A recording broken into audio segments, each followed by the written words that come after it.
Сәлем баршаңызға, менің каналыма қош келдіңіздер. Бүгін сіздермен тауық етін духовкада пісіру жолдарының құпиясы немесе тауық етін духовкада пісіру жолдарымен бөлісемін. Міне бізге керегі 1 штук бияз, 3 штук картоп и жарты кило окорочка. Енді окорочканы аз да салуға болады.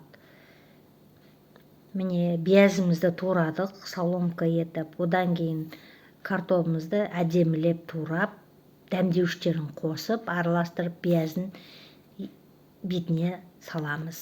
Одан кейін окорочкамызды, тауық еті, міне маринадтап қойдым 2 сағат бұрын.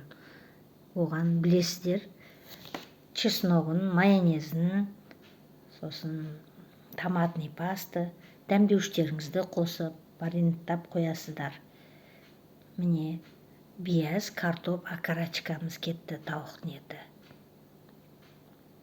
Енді осының бетіне құятын сиробымыз біздің 100 грамм сүт, 50 грамм сұйық май, 1 үлкен қасықпен томатный паста.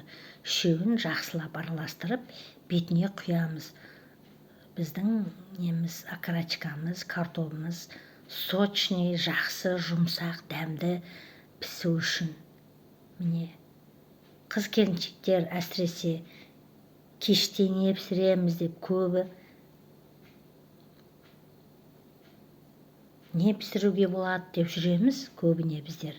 Міне кешкі асқа осындай жақсы тамақ пісіріп беруге болады. Осы мен видеома қарап пісіріп достарыңызбен, тума-туысқандарыңызбен бөлісіп, лайк басып, комментарий қалдырарсыздар. Өте дәмді, керемет шықты міне қыздар. Аузыңыздан дәмі етпейді. Келесі кездескенше сау болыңыздар.